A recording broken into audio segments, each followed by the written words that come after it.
What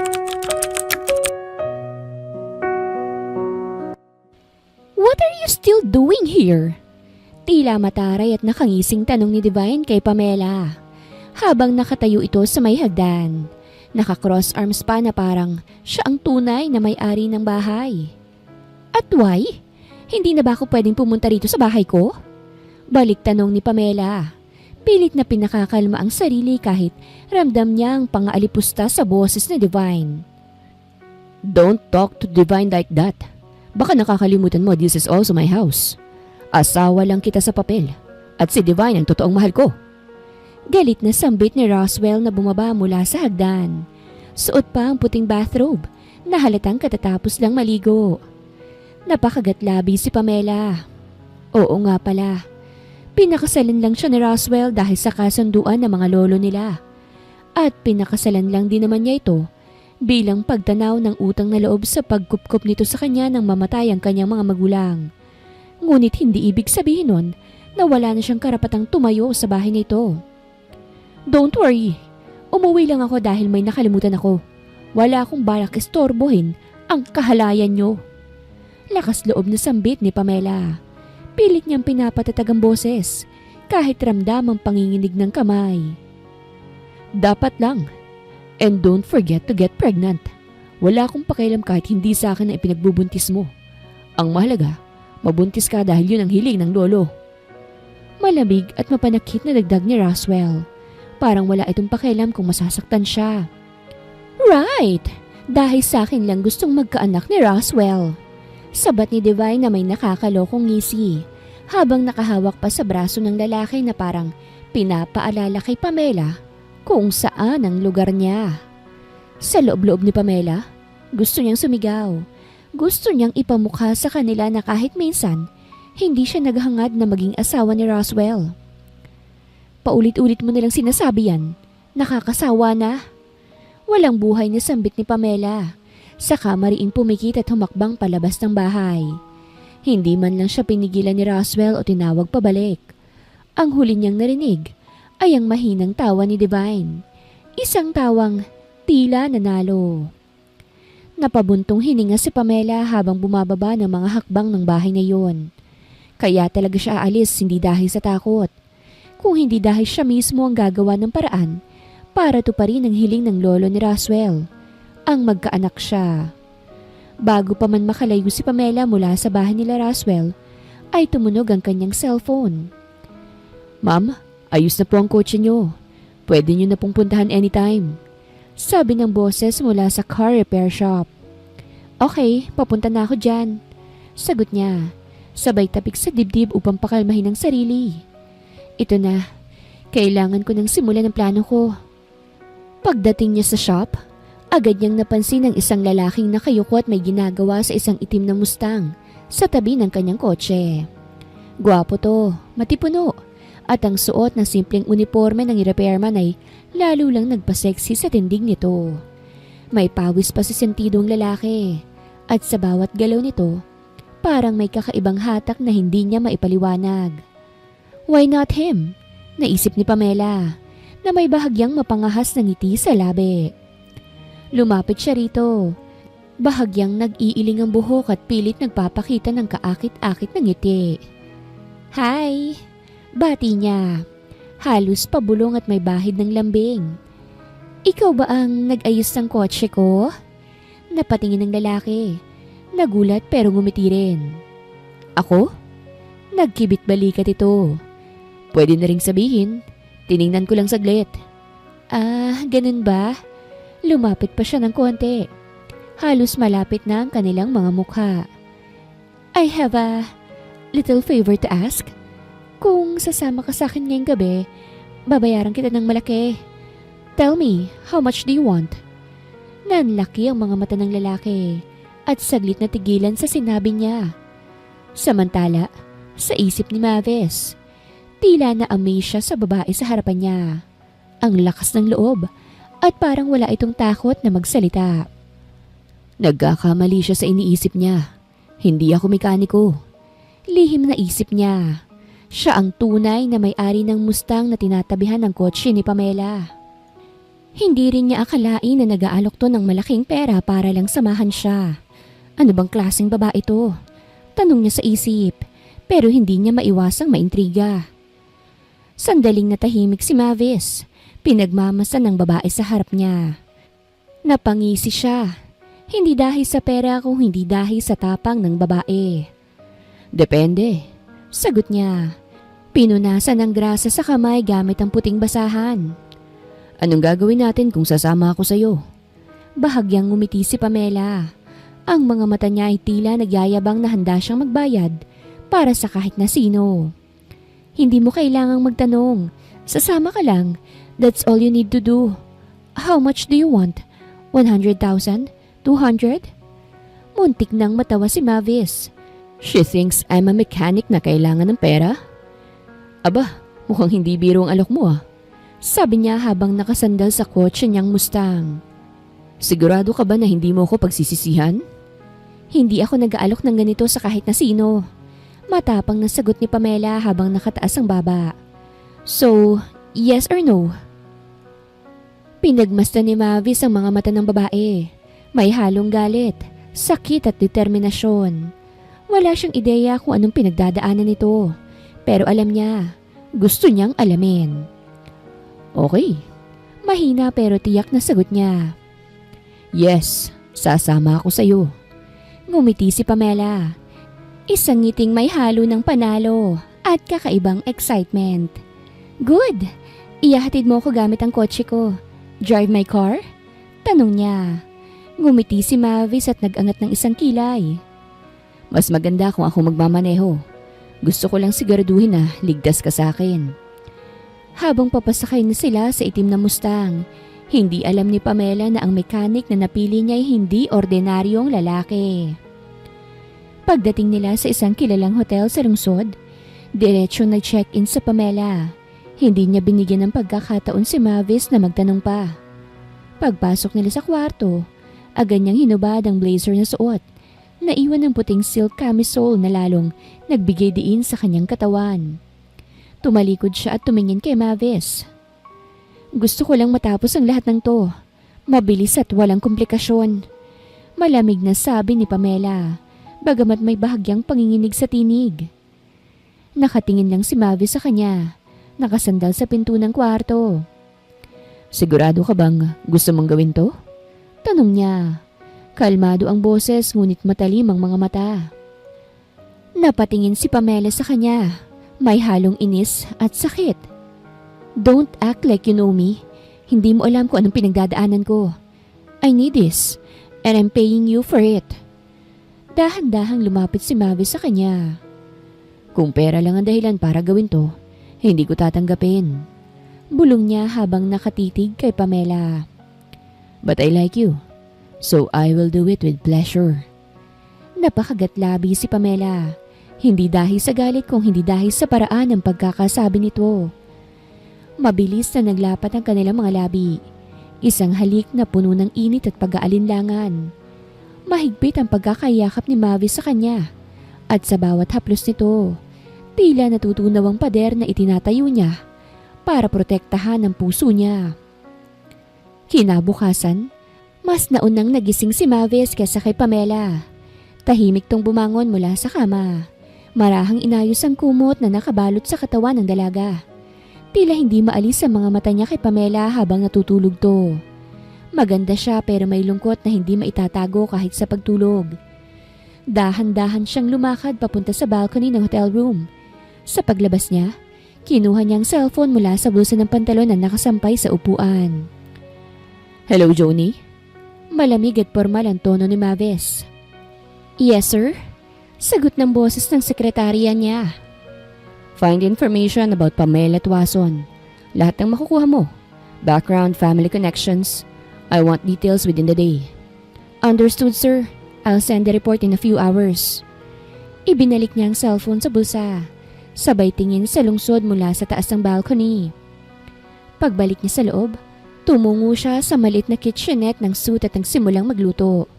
Binuksan niya ang refrigerator. Kumuha ng ilang itlog, bacon at tinapay. Habang nagpiprito ng bacon, napatingin siya sa nakahigang si Pamela. Pagkalipas ng ilang minuto ay nagising na rin si Pamela dahil sa amoy ng pagkain. Dumilat siya at nakita si Mavis na nakatalikod, abala sa pagluluto. Hindi niya mapigilang mapatitig. Ang simpleng itsura nito habang naka-t-shirt lang at sweatpants. Parang ibang klase ang dating. Nagluluto ka? Mahina pero gulat na sabi ni Pamela. Lumingon si Mavis at may tipid ng ngiti. Akala mo ba, pag-aayos lang ng kotse ang alam ko? Sit down. Breakfast is almost ready. Bakit nandito ka pa rin? Sa halip na tanong ni Pamela habang nakaupo sa gilid ng kama. Pinagmamasdan si Mavis na nag-aayos ng mga plato sa mesa. What do you mean? Balik na tanong ni Mavis. Hindi man lang nililingon ng babae habang abala sa paglalagay ng bacon at scrambled eggs. Hindi ba dapat matapos ng nangyari sa atin kagabi? Kukunin mo ng pera at aalis ka na?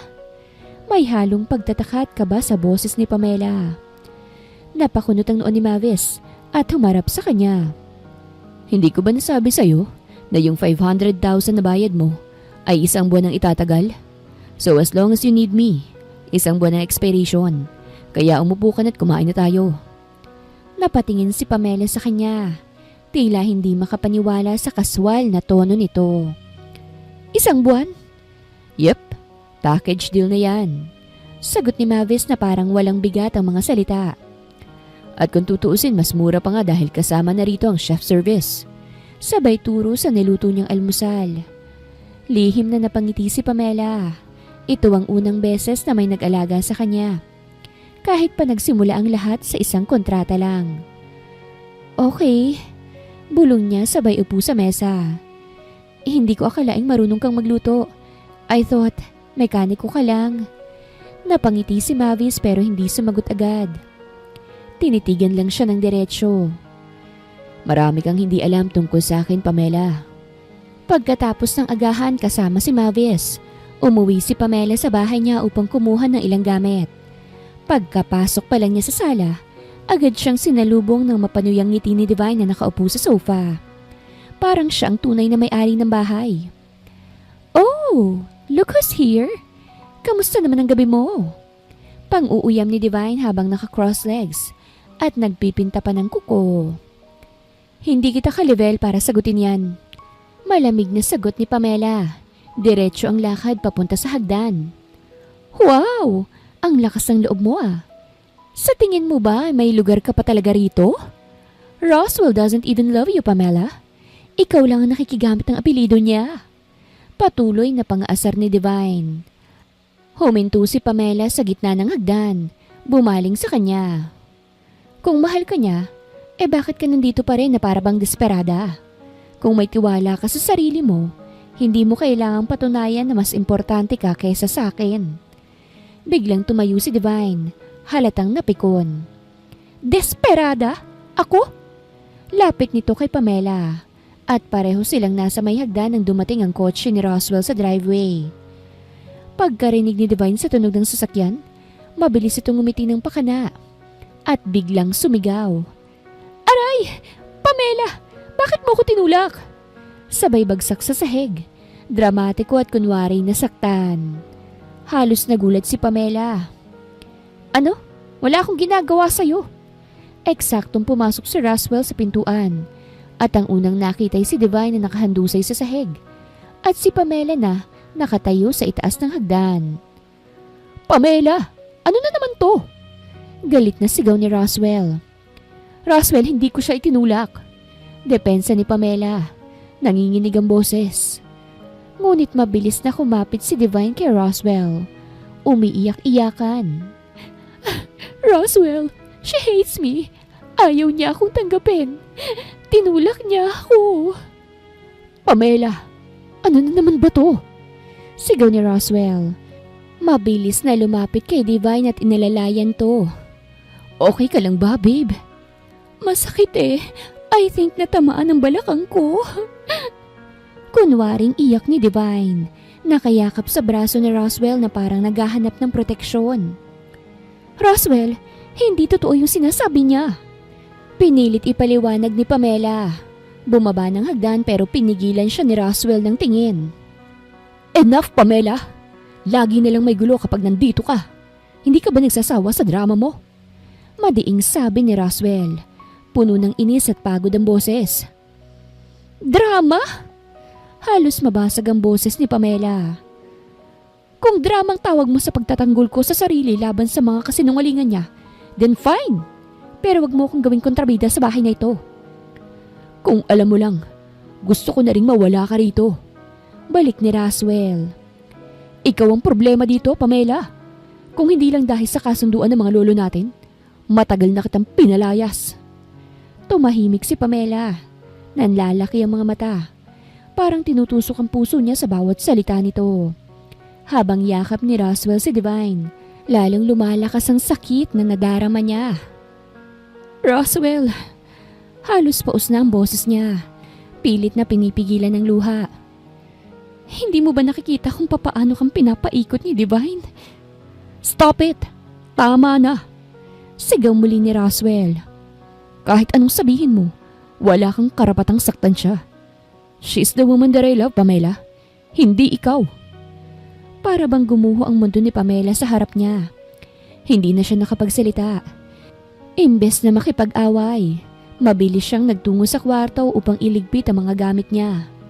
Habang binabalot ang mga damit at personal na gamit sa maleta, tumutulo ang luha niya.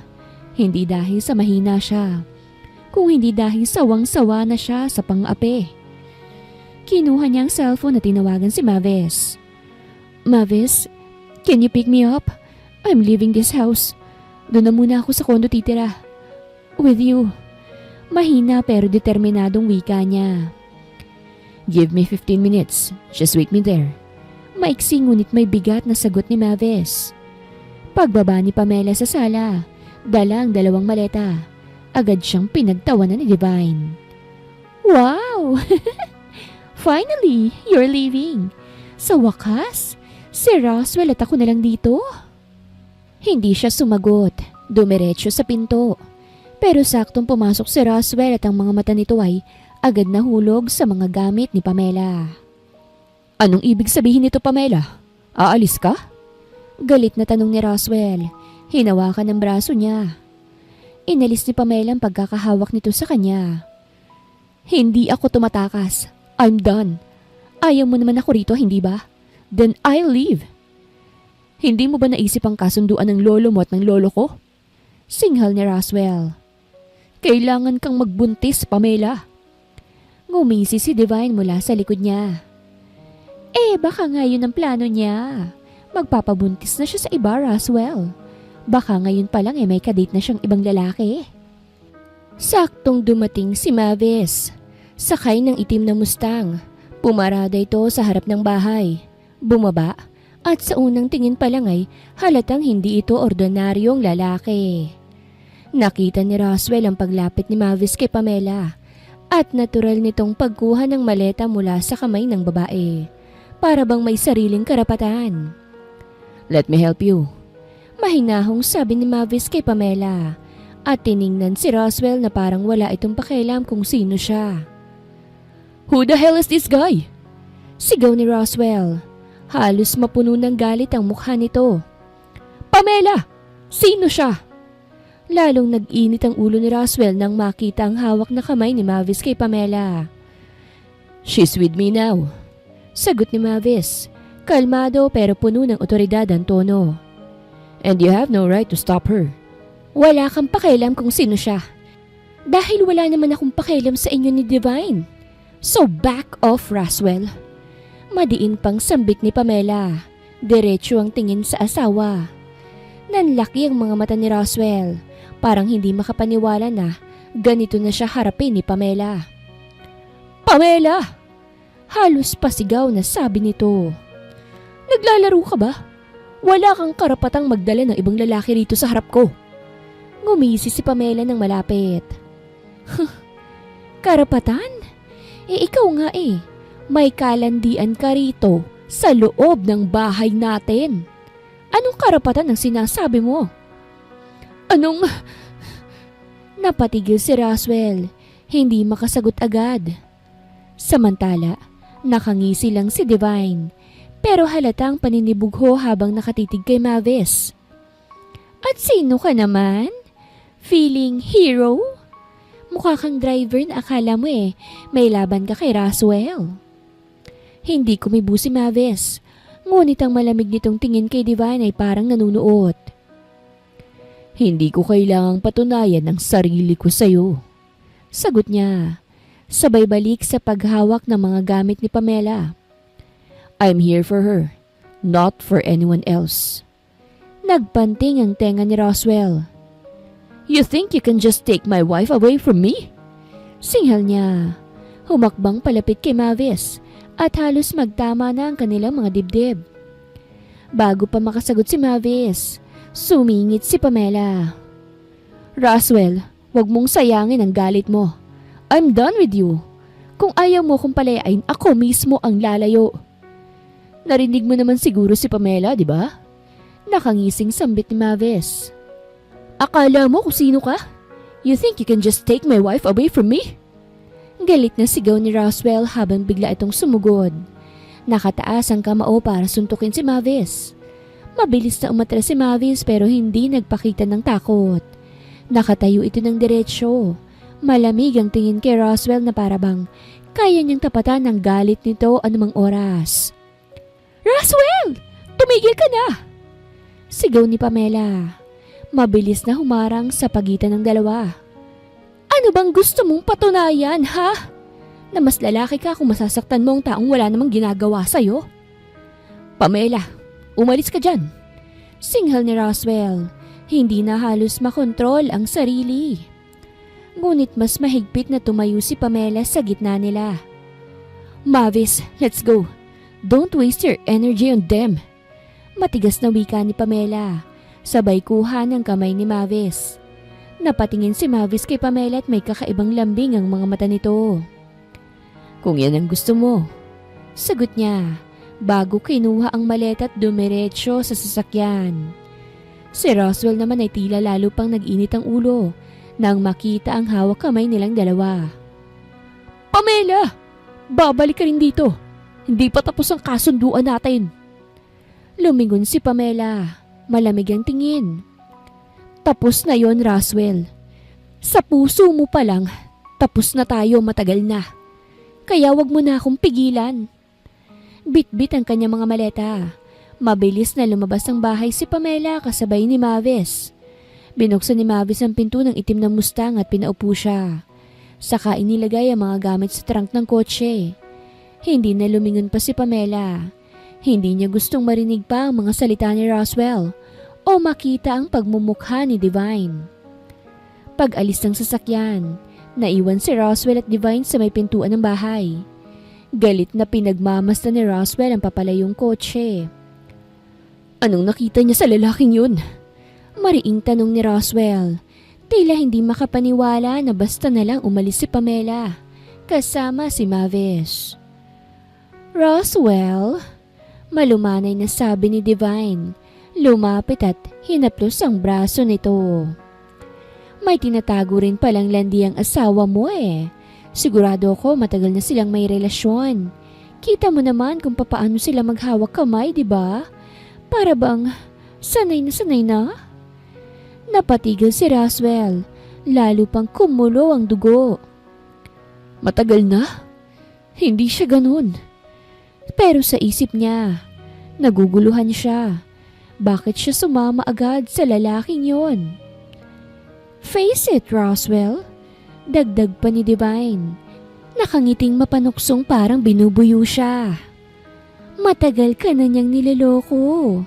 Baka nga kahit yung tungkol sa pagbubuntis, planado na niya sa ibang lalaki. Maybe she just found someone she really likes. And it's not you. Lalong sumikip ang dibdib ni Roswell. Hindi niya alam kung galit ba siya kay Pamela dahil iniwan siya o sa sarili niya dahil mas pinili niya si Divine pero tila nawawalan siya ng kontrol. Tahimik ang biyahe habang patungo sila sa kondo ni Mavis. Tanging ugong ng makina at mahinang tugtog mula sa stereo ang maririnig. Paminsan-minsan ay palihim na sinusulyapan ni Mavis si Pamela na tila ba maraming iniisip at hindi mapakali sa kinauupuan. You didn't tell me na may asawa ka na pala. Basag ni Mavis sa katahimikan. Mababa at may halong lungkot ang tono ng boses. I trusted you. Pero bakit parang nilihim mo yan sa akin? Napatungo si Pamela. Nag-iwas ng tingin. I'm sorry. Mahina niyang tugon. Yes, I am married. Pero hindi mo alam ang buong kwento. I just married him dahil sa kasunduan ng mga lolo namin. Yun lang. At wala nang iba. Napahigpit ang hawak ni Mavis sa manibela. Kasunduan? Roswell never loved me, Mavis. May mahal siyang iba, si Divine. At ako lang ang asawang nasa papel. Wala akong halaga sa kanya. Paliwanag ni Pamela. Halos manginig ang boses habang sinasabi ang mga salitang to. Lumingon sandali si Mavis sa kanya. Seryoso ang mga mata. Kaya mo ba ako inalok ng pera? Dahil gusto mo ng anak para lang tuparin ang gusto ng lolo niya? Tahimik si Pamela pero halatang nasaktan siya sa tanong na yon. Oo, mahinang sagot niya. Pero hindi ko na alam kung tama pang ginagawa ko.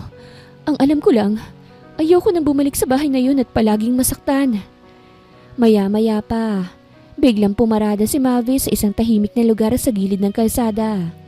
Pinatay niya ang makina ng kotse at humarap kay Pamela. Seryoso ang mukha. Pamela, malalim ang boses ni Mavis. Hindi ako manhid. Nararamdaman ko kung gaano kang nasasaktan. Pero bago pa ako mahulog para sa'yo, kailangan kong marinig ang totoo mula sa'yo. Nag-angat ng tingin si Pamela. Namumula ang mga mata dahil sa pagpipigil ng luha. Anong gusto mong malaman? Gusto kong malaman kung ginagamit mo lang ba ako para magawa mo ang plano mo. Para lang magbuntis at matapos na ang kasunduan nyo. Dahil kung yan lang ang dahilan mo, mas mabuting umalis na ako habang maaga pa. Madiing wika ni Mavis. Natigilan si Pamela. Napalunok. No, Mavis. I'm not using you. Hindi kita pinipili dahil lang kailangan ko ng tulong mo. Pinili kita dahil ikaw lang ang taong hindi ako tinrato na parang wala akong halaga. Nagtagpo ang kanilang mga mata. May kung anong emosyon na tumama sa puso ni Mavis. Hindi lang to tungkol sa pera o sa kasunduan. Kung hindi tungkol sa kanya at sa babaeng nasa tabi niya ngayon. Hinawakan ni Mavis ang kamay ni Pamela. Kung papayag akong tumulong sa'yo, I just want this to be real. Walang kasunduan, walang pera. Just you and me. Kaya mo ba yon? Dahang-dahang tumulo ang luha ni Pamela, pero may konting ngiti sa labi. Yes. Yes, Mavis. I think I can. Isang buwan ang lumipas mula nang umalis si Pamela sa bahay nila ni Roswell. Sa kondo na ni Mavis siya tumira. At sa unang pagkakataon, naramdaman niya ang katahimikan at respeto na matagal na niyang hinahanap. Wala na ang mga sigawan, pang-aalipusta at mga mapanuyang salita. Si Mavis ang naging kanlungan niya. Maingat, maalaga, at palaging nasa tabi niya. Habang abala siya sa pag-aayos ng mga dokumento sa maliit na mesa ng kondo, biglang nagring ang kanyang cellphone. Pagtingin niya sa screen, ang pangalan ni Tita Mariel, ang caretaker ng pamilya Roswell, ang nakalagay. Hello, Tita? Agad na sagot ni Pamela. May kaba sa dibdib. Pamela, anak, dinala sa ospital ang lolo ni Roswell. Malalang kalagayan niya At gusto kanyang makita. Ani Tita Mariel, halatang mabigat ang tinig. Nanlaki ang mga mata ni Pamela. Biglang nanlamig ang mga kamay niya. Si Lolo, gusto niya akong makita? Oo anak, paulit-ulit niyang sinasabi ang pangalan mo. Baka gusto kanya makausap habang may oras pa. Pumunta ka na rito, ha? Tumigil sa pagtiklop ng mga dokumento si Pamela at napatingin kay Mavis, na kasalukuyang nag-aayos ng mga gamit sa kusina. Isang buwan na siyang lumalayo sa lahat ng may kinalaman kay Roswell, pero hindi niya kayang baliwalain ang taong naging dahilan kung bakit siya naging bahagi ng pamilya. Pagkatapos ng tawag, agad na nagdesisyon si Pamela. Mavis, mahina niyang tawag. Kailangan kong pumunta sa ospital. Si Lolo, gusto niya akong makita. Agad na lumapit si Mavis. Kita ko ang pag-aalala sa mukha nito. Gusto mo ba akong sumama? Tumango si Pamela. Please, I don't think I can face them alone. Pagdating nila sa ospital, agad na naramdaman ni Pamela ang bigat ng sitwasyon. Ang amoy ng antiseptic at ang malamig na ilaw ng hallway ay lalong nagbibigay ng kaba sa kanya. Pagpasok niya sa lobby ng ICU, agad niyang nakita si Roswell at Divine. Nakatayo ang dalawa sa labas ng kwarto, tila naghihintay. Nagtagpo ang mga mata ni Roswell at Pamela. Naging matalim ang tingin nito. Halatang hindi pa rin natatanggal ang galit sa kanya. Anong ginagawa mo rito? Malamig na tanong ni Roswell. Agad na sumalubong sa kanya. Roswell, gusto akong makita ng lolo mo, kaya nandito ako. Sagot ni Pamela. Diretso ang tono. Sumingit si Divine na nakapamewang. Wow! Look who's here! Nagpapakitang tao ka na ngayon dahil malapit nang mawala si Lolo? Baka gusto mong kunin ng mana. Ganun ba? Mariing pumikit si Pamela at huminga ng malalim. Pilit pinipigilan ng sarili. I'm not here for money. I'm here because I owe him my respect. Respect? Panguuyam ni Divine. Ikaw, na tumakas sa bahay, iniwan ang asawa mo, tapos ngayon magpapakasanta ka? Biglang humarap si Mavis. Matalim ang tingin kay Divine. Enough! Wala kaming panahon sa mga walang kwentang drama. She's here for the old man, not for you. Napalingon si Roswell kay Mavis. Kita na ang pagkagulat. Ikaw na naman! Bakit ka ba sama ng sama sa kanya?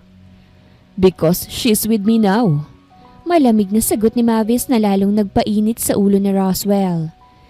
Tahimik na binuksan ni Pamela ang pinto ng ICU room. Agad niyang nakita ang Lolo Vicente. Nakahiga sa kama, nakasuot ng oxygen mask at tila mahina na ang paghinga. Ngunit nang makita siya ng matanda, biglang kumislap ang mga mata nito at pinilit ngumiti. Pamela! Mahina pero puno ng tuwa ang boses ni Lolo Vicente. Salamat at pumunta ka. Lumapit siya sa kama. Marahang hinawakan ng malamig na kamay ng matanda. Lolo, huwag niyo pong isipin ang pagpunta ko. Natural lang po na andito ako para sa inyo. Sabi ni Pamela.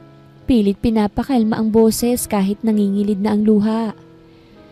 Pinagmasdan siya ng matanda. Parang may hinahanap sa mga mata niya. I'm glad na maayos kayo ni Roswell. Nakikita ko sa iyo.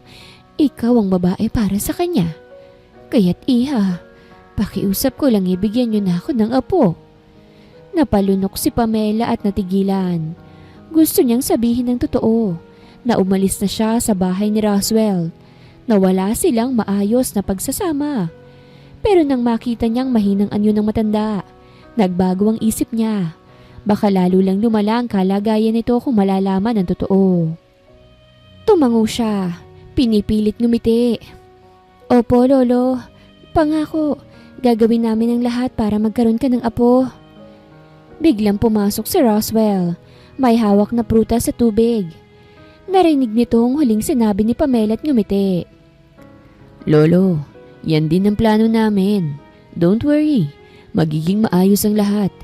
At isa pa, kami ni Pamela, masaya kaming nagsasama.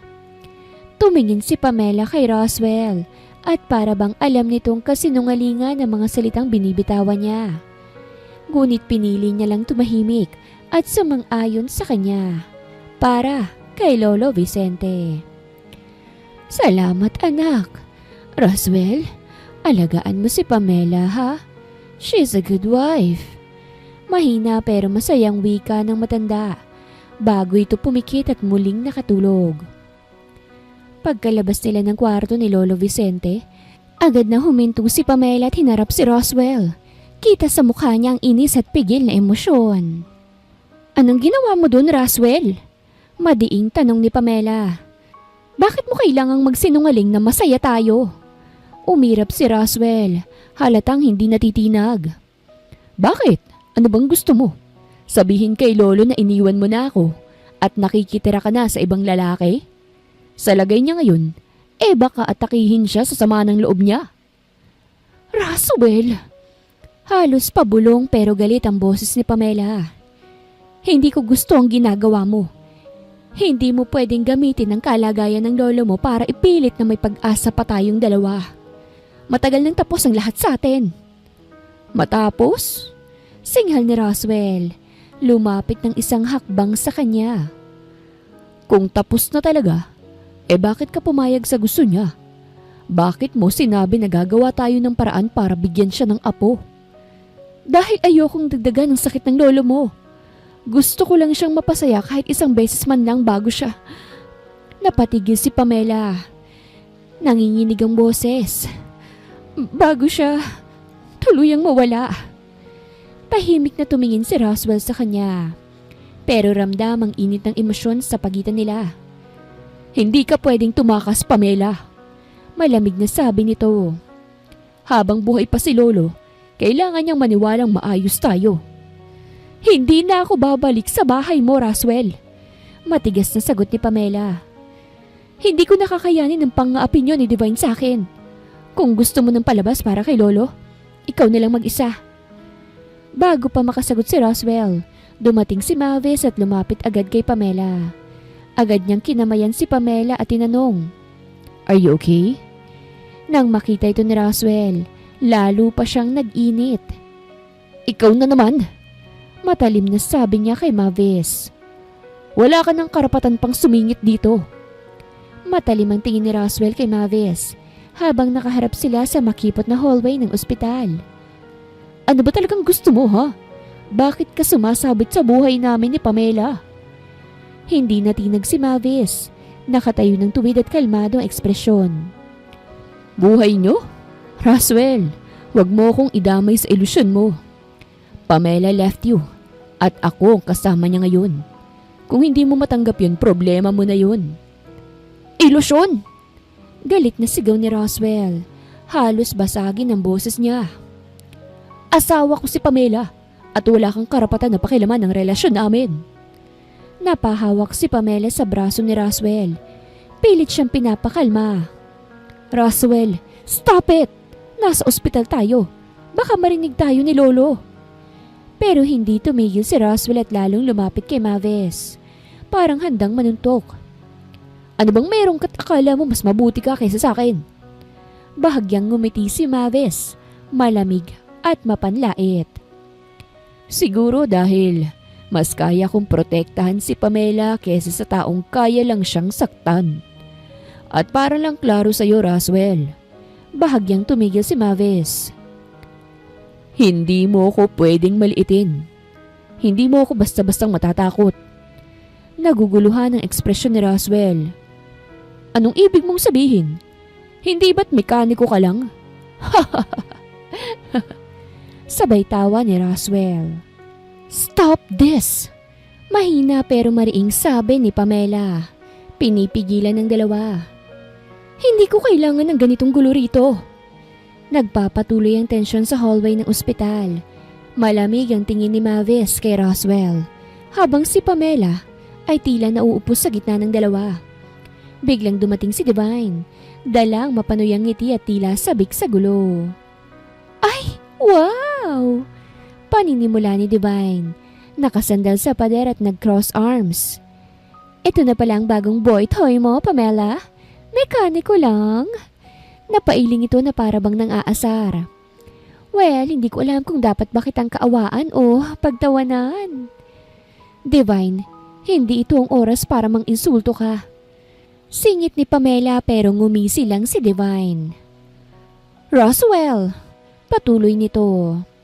"Tingnan mo nga to, oh. Iniwan ka para sa isang greasy hands mechanic. How humiliating is that?" Napatingin si Roswell kay Mavis at nagpakawala ng mapait na ngiti. "Hindi ko alam kung matatawa ako o maaawa, Pamela. Iniwan mo ang asawa mo para lang sa isang lalaking nag-aayos ng kotse? That's your definition of upgrade?" Mariing pumikit si Pamela. Pinipigilan ng galit. Mekaniko man siya. Nagsimulang manginig ang boses ni Pamela. Pero matatag ang paninindigan niya. Pero never niya akong sinaktan. He treats me like a Disney princess. Nagulat si Roswell at Divine sa biglaang pagtaas ng boses ni Pamela. Si Mavis, kahit kailan, hindi niya pinaramdam sa akin na wala akong halaga. Samantalang kayo, tumingin siya kay Roswell. Araw-araw niyo akong tinatrato na para bang wala akong karapatang mahalin o halaga. Disney princess?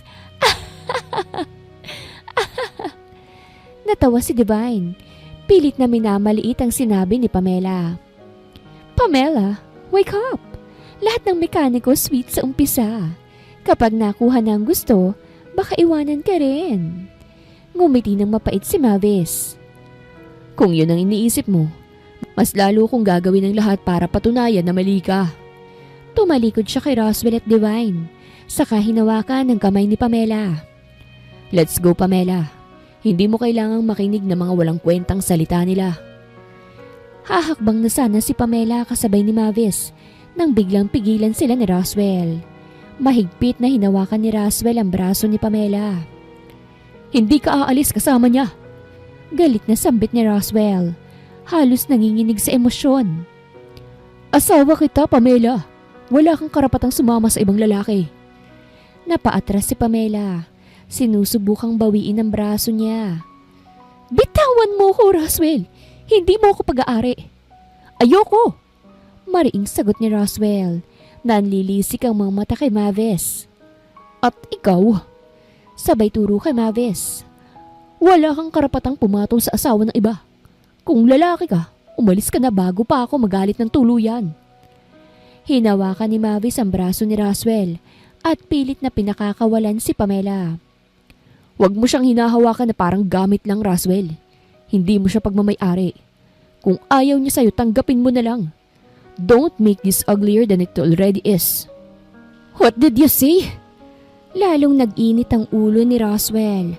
Halos suntukin na si Mavis. Wala kang karapatang magsalita ng ganyan. Roswell, stop!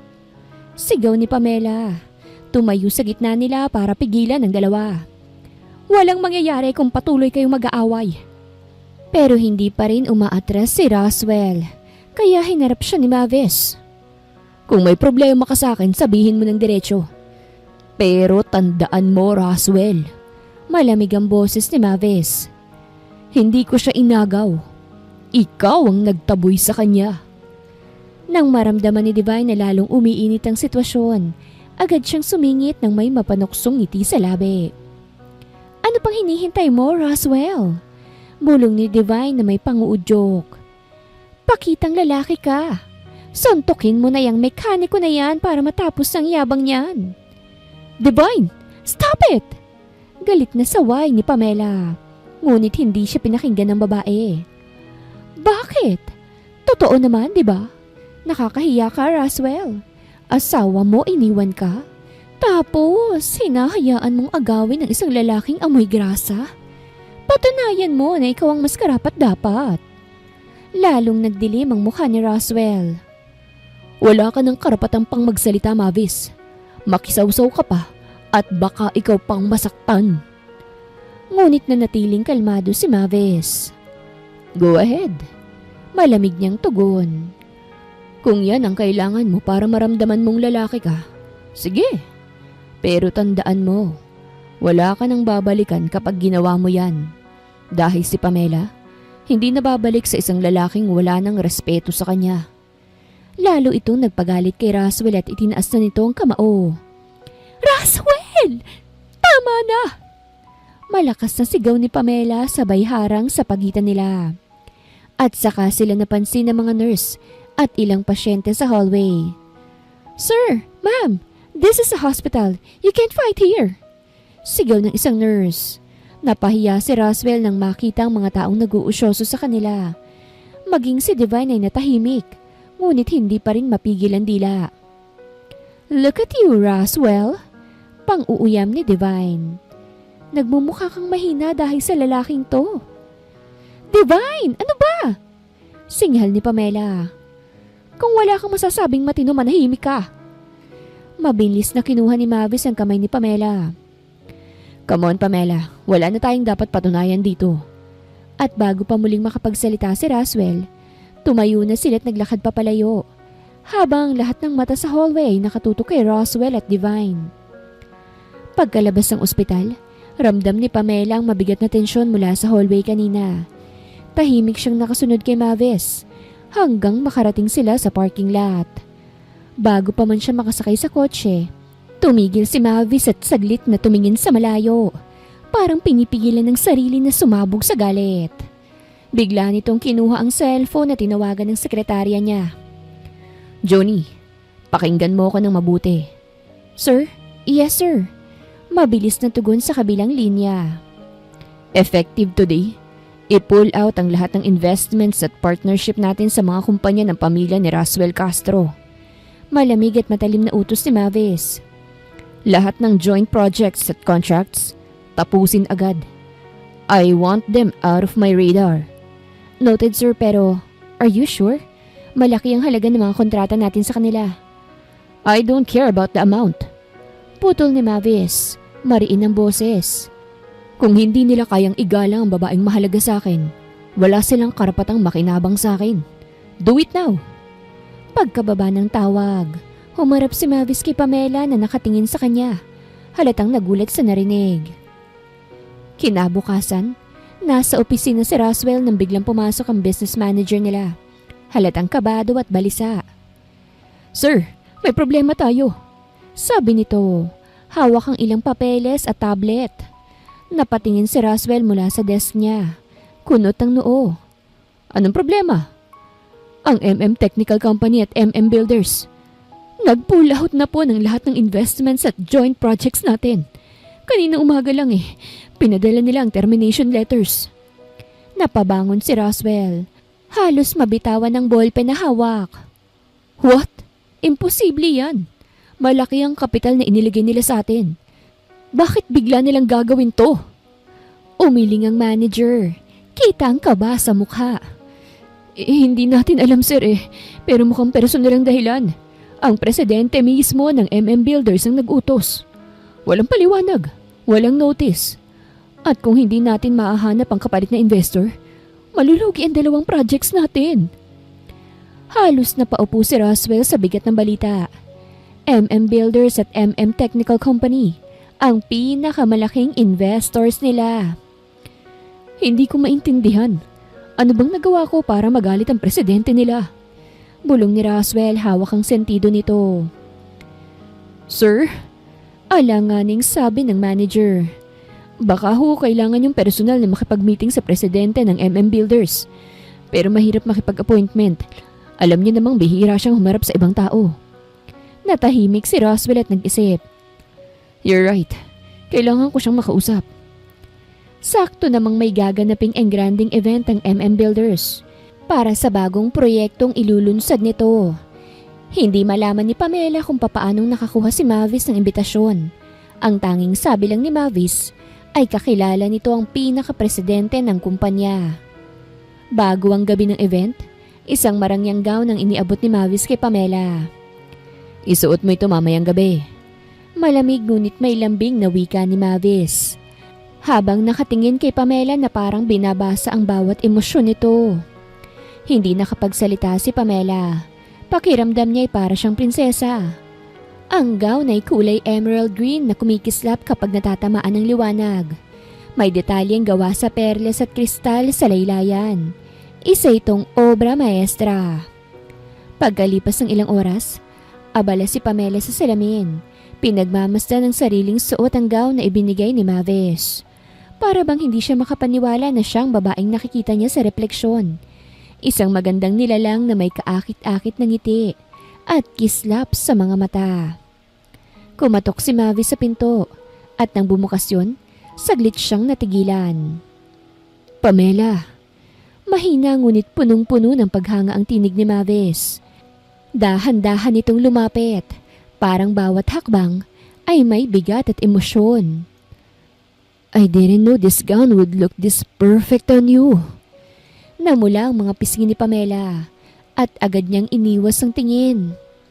Hindi naman, baka lang kasi maganda talaga yung gown. Ngumiti si Mavis, isang ngiting may lambing at misteryo. No, ikaw ang maganda. Hinawakan nito ang laylayan ng gown. Marahang inayos ang strap sa balikat niya na parabang nagbigay ng kuryente sa balat ni Pamela ang bawat dampi ng daliri nito. Salamat, Mavis. Mahina niyang sambit. Halos hindi na marinig. Don't thank me. Bulong ni Mavis. Nakatingin sa mga mata niya na parabang gusto itong basahin hanggang kaluluwa. Just promise me you'll enjoy the night with me. Magkasabay na bumaba sila Mavis at Pamela mula sa engranding hagdanan ng ballroom. Parang huminto ang musika at nabura ang lahat ng tao sa paligid. Sila lang nakikita ng mga bisita.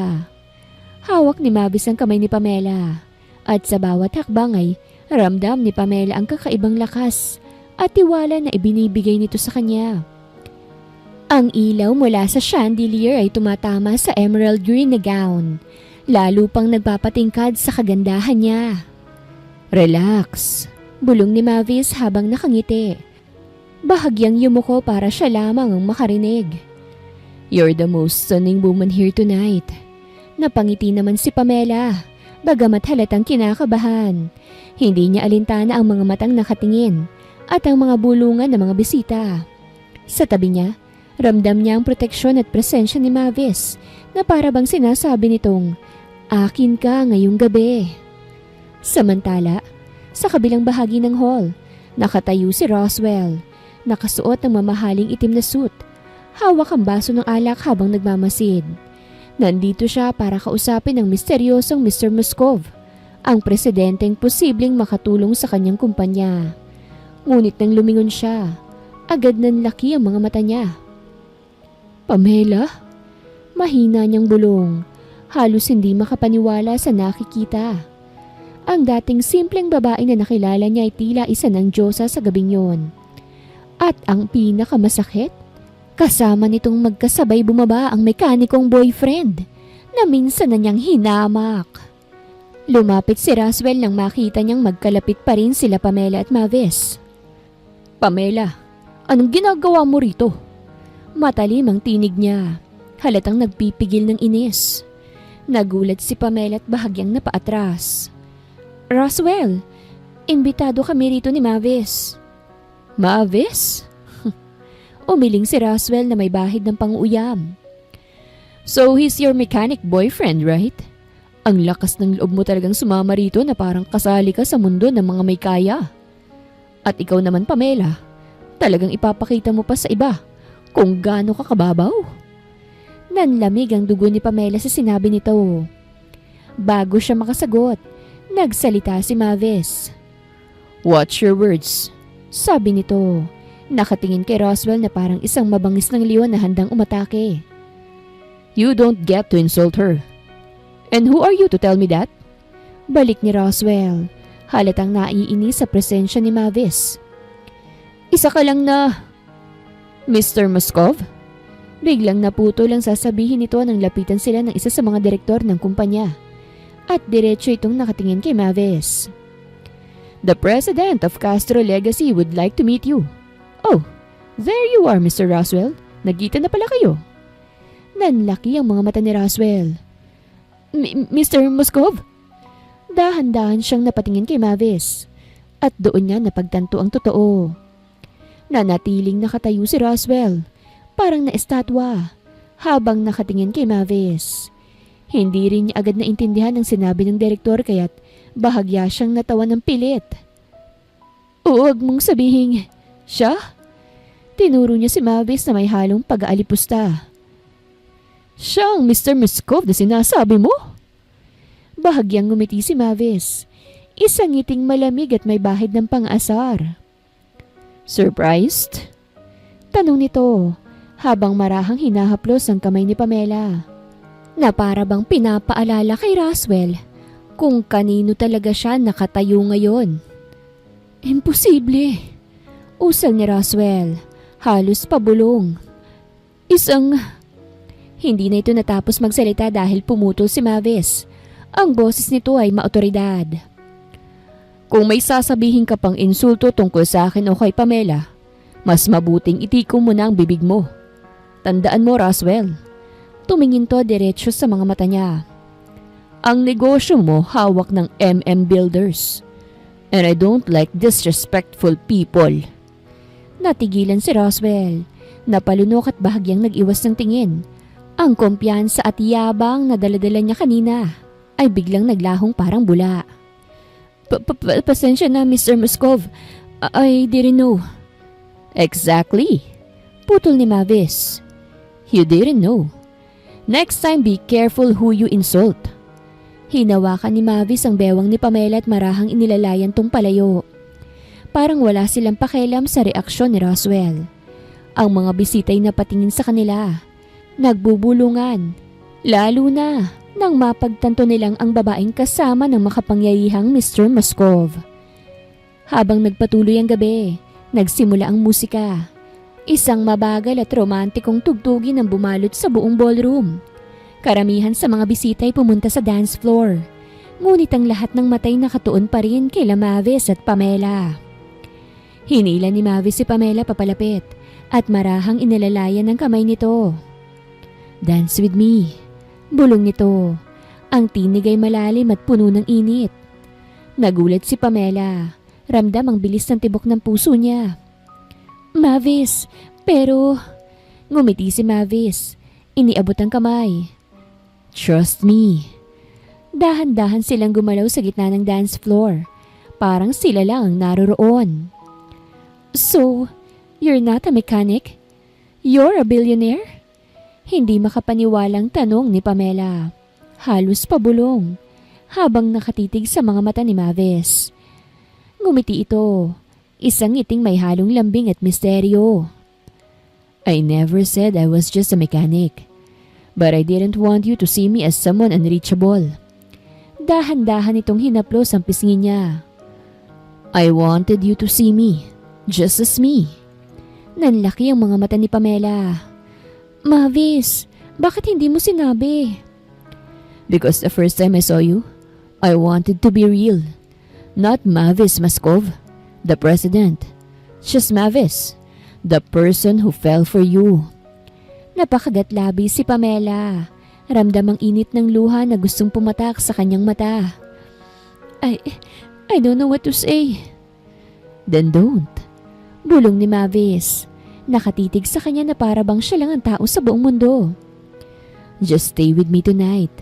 Let them all see that you're mine. Pagkasabi nito, marahan siyang inilapit ni Mavis at hinalikan sa noo habang patuloy silang sumasayaw. Ang mga bisita'y natahimik, tila humahanga sa kakaibang koneksyon ng dalawa. Si Roswell sa kabilang mesa ay halos mamatay sa inggit at galit sa nakikita. Habang patuloy na nagsasayaw sila Mavis at Pamela, hindi na nakatiis si Roswell. Mainit ang dugo niya. At sa bawat halakhak at titigan ng dalawa, pakiramdam niya ay lalo siyang nilalapastangan. Kaya't marahas niyang ibinagsak ang baso ng alak sa mesa at tuloy-tuloy na lumapit sa gitna ng ballroom. Ikinagulat yun ng mga bisita. Pamela! Malakas niyang tawag, dahilan para huminto ang ilang tao at mapatingin. Hindi ka pa rin nagbabago. Kahit noon pa, gusto mo lang magmukhang mayaman para mapansin ng iba. Natigilan si Pamela ngunit bago pa man siya makasagot, kumilos na si Mavis. Dahan-dahan itong bumitaw sa sayaw. Humarap kay Mavis at tumikhim. Excuse me. Malamig na tinig ni Mavis. You're interrupting my event. I don't think you belong here if you can't control your temper. Hindi mo alam mo sinasabi mo, Mr. Moskov. Balik ni Roswell. Nanginginig ang tinig. Asawa ko si Pamela. Ex-wife. Mariing putol ni Pamela. Dahilan para mapahinto ang lahat. Malakas ang boses niya. Puno ng determinasyon.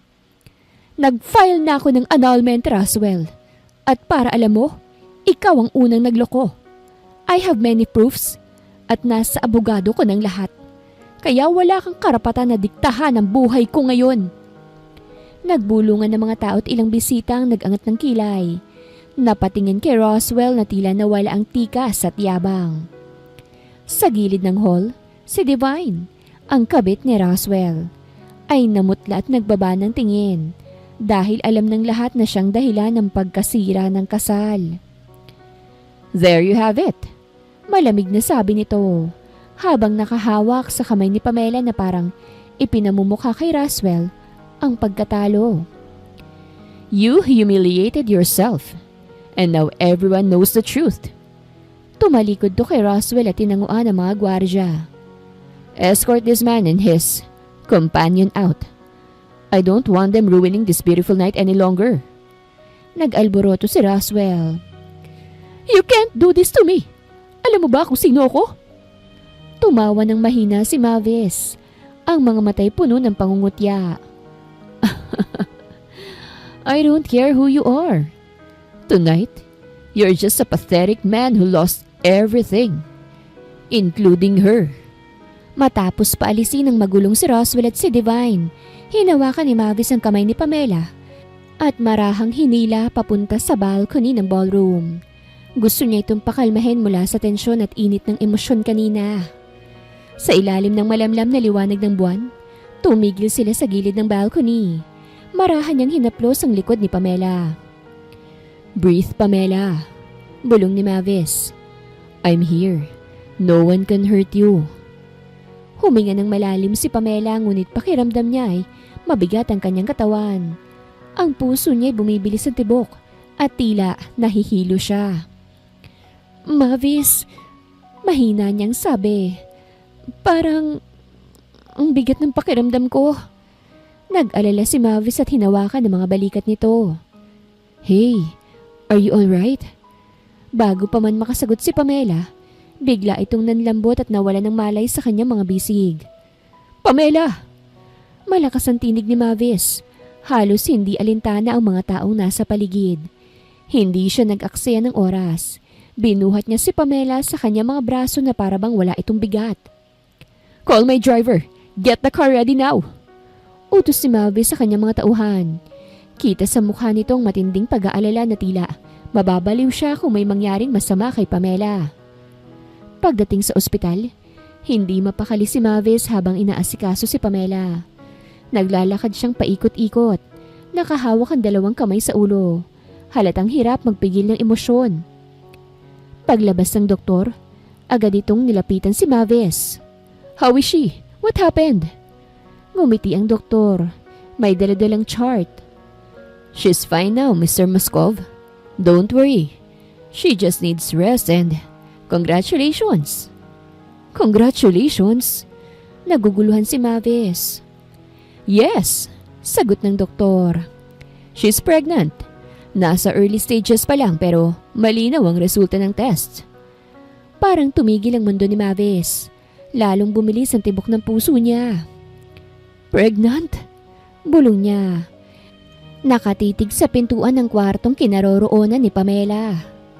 Dahan-dahan siyang pumasok. Tinitigan ang mukha ni Pamela na natutulog pa. Nilapit niya ang kamay at hinawakan ito ng marahan. Para bang may takot at kaba. "You're carrying a life," bulong niya. Mahina at puno ng damdamin. "Pamela, I'll protect you. Both of you." Mahinang bumukas ang mga mata ni Pamela. Ramdam niyang malamig na simoy ng aircon at ang banayad na liwanag ng kwarto. Nang una niyang makitang nakaupo sa tabi ng kama ay si Mavis, nakahawak sa kamay niya. Tila hindi umaalis simula nang madala siya roon. "Pamela," malumanay na sabi ni Mavis. Nakahinga ng maluwag nang makita siyang gising. "Salamat sa Diyos, gising ka na." "Anong nangyari?" Mahina ang boses ni Pamela. Pilit bumabangon. "Bakit ako nandito?" Maingat siyang inalalayan ni Mavis. "Nahimatay ka sa event, kaya dinala kita rito. At may nalaman kami." "Nalaman?" Napakunot ang noon ni Pamela. Mavis took a deep breath. Hinawakan ang kamay niya ng mas mahigpit. "Pamela, buntis ka. We're gonna be mom and dad." Nanlaki ang mga mata ni Pamela at hindi ito makapaniwala. Buntis ako? Bago pa man makapagsalita si Mavis para pakalmahin siya, bumukas ang pinto. Pumasok si Roswell kasama ang lolo Vicente nito at halatang tuwang-tuwa. Pamela! Masayang sigaw ni Lolo Vicente. Lumapit agad at hinawakan ang kamay ng babae. Diyos ko, salamat at ayos ka lang. At buntis ka raw. Ay, sa wakas magkakaapo na ako. Napatingin si Pamela kay Roswell na nakangiting pilit. Pamela, simula ni Roswell. We can fix this. Kahit nagka-problema tayo, pwede nating ayusin para sa magiging anak natin. Ngunit bago pa makasagot si Pamela, tumayo si Mavis. Malamig ang tingin na para bang isang pader na hindi matitinag. Pasensya na, Roswell, pero hindi sa iyong dinadala ni Pamela. Mariin itong sabi. Anak ko ang dinadala niya. Alam mo yun, di ba? Natahimik ang buong kwarto. Lumingon si Lolo Vicente kay Mavis at tiningnan ito mula ulo hanggang paa. Saka mapang uyam na tumawa. Anak mo? At sino ka ba? Huwag mong sabihing maniniwala ako na kaya mong panagutan si Pamela? Isa ka nga lang yatang hampas lupa. Walang dugong marangal. Ngumisi si Mavis ngunit hindi kumukurap. Mekaniko? Why ask your grandson? Lolo, biglang putol ni Roswell. Ang tinig ay seryoso. Lolo, stop. Tumalikod siya kay Mavis na tila nahihiya sa inasal ng lolo niya. Siya si Mavis Moscov, ang presidente ng Builders at isa sa pinakamakapangyarihang tao sa bansa. Huwag mo siyang hamunin, Lo, lalo na kung buhay at kaligtasan ni Pamela ang pinag-uusapan. Napatigil ang matanda, hindi nakapagsalita, tila binuhusan ng malamig na tubig. Ikaw ang pinakabatang bilyonaryo? Tanong ng matanda. That's right, tugon ni Mavis. Magpahinga ka na lang, Pamela. Malamig ang tinig na sabi ni Roswell, ngunit bakas ang inis at pagsisisi. Hindi na sumagot si Pamela. Tahimik lang siyang nakatingin sa kanila hanggang sa tuluyang lumabas si Roswell at ang matanda. Paglabas nila, huminto si Lolo Vicente at mariing hinarap ang apo. Roswell, you fool! Galit na bulyaw ng matanda. Ikaw dapat ang nagmahal at nag-ingat sa babaeng yon. Pero anong ginawa mo? Niloko mo siya't binasura. Lolo, ay... Wala nang excuses. Putol ng matanda. Mariing itinuturo ang daliri sa dibdib ni Roswell. Dahil dyan sa katangahan mo, ibang lalaking may karapatan sa magiging anak niya. Hindi ko ito tolerate ang ugali mo. Hindi na kita papayagang sirain pa ang buhay ni Pamela. Tumalikod si Lolo Vicente. Mariing pinipigilan ng galit. Kung may natitira pang dignidad sa'yo, umalis ka na lang at ayusin ang sarili mo. Lolo, alam ko namang nagkamali ako. Sagot ni Roswell. Pinipigil ang galit at hiya. Pero hindi ko hahayaang maagaw ni Mavis si Pamela. Hindi ko siya ibibigay. Kung ako sa'yo, malamig na wika ng matanda. Huwag mo nang kalabanin si Mavis Moscov. Hindi mo siya kakayanin. Pero kung gagawin mo pa rin, huwag mo nang asahan ang suporta ko. Napakuyam ang kamao ni Roswell ngunit alam niyang totoo ang sinasabi ng kanyang lolo. Naiwan si Roswell na nakatayo. Tila hindi alam ang gagawin. Habang ang kanyang lolo, umalis na may bigat sa dibdib. Sa loob ng kwarto, nakaupo si Pamela sa kama. Nakatingin sa kanyang tiyan na tila hindi pa rin makapaniwala sa lahat. Lumapit si Mavis. Naupo sa tabi niya. Marahang hinawakan ang kamay niya. Are you okay? Mahinang tanong ni Mavis.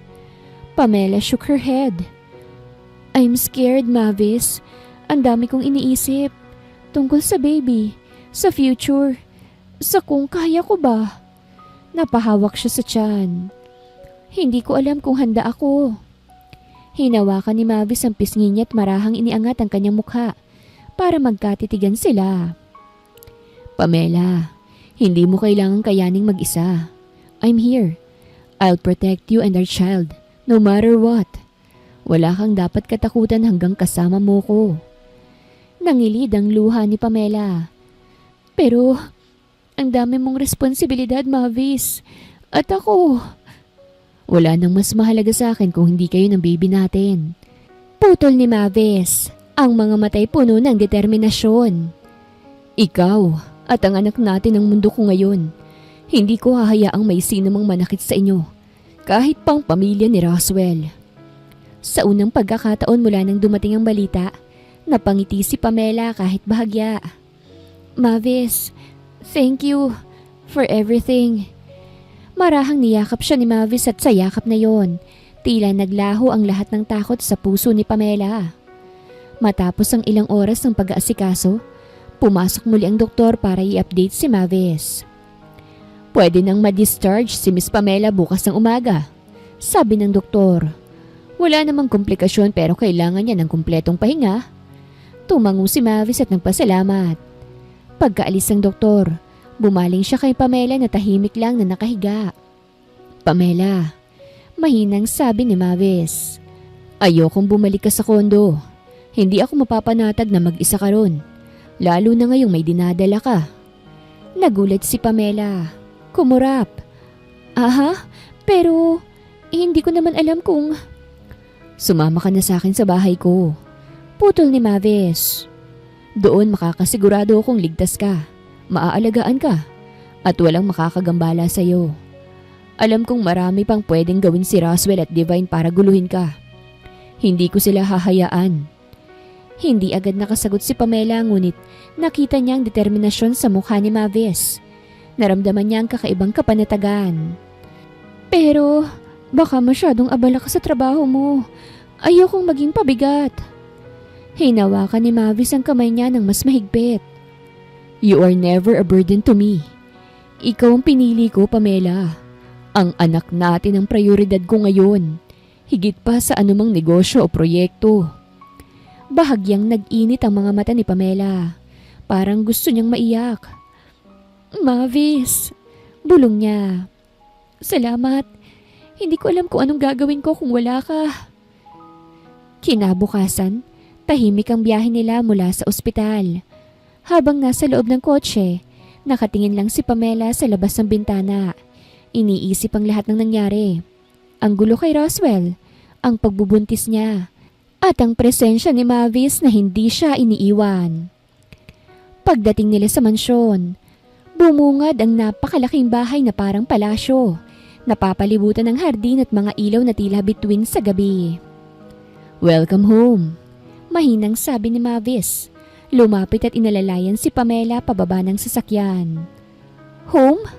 Nagulat si Pamela. Mavis, hindi ba masyadong... Pamela, pinutol siya ni Mavis. Serious ang boses. This is where you and our baby belong. Sa lugar kung saan walang makakasakit sa inyo. Hindi na nakasagot si Pamela at tumango na lang habang pinapasok siya ni Mavis sa loob ng mansyon.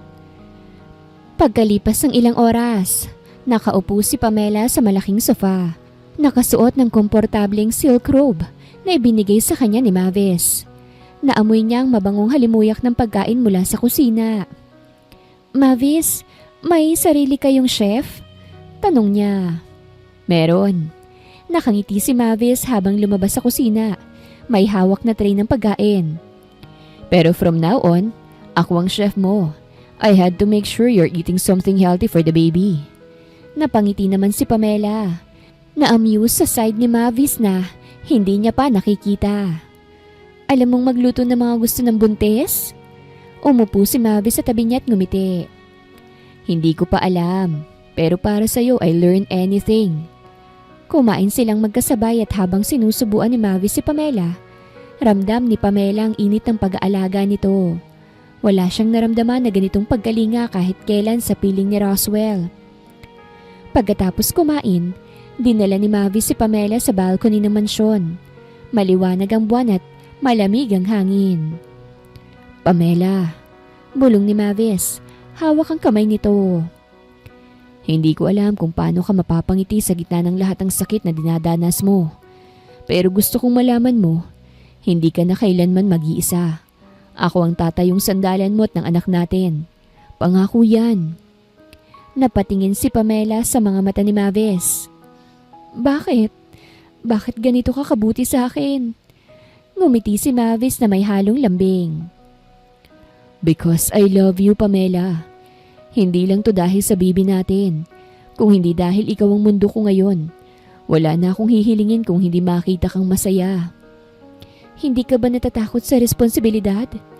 Umiling si Mavis.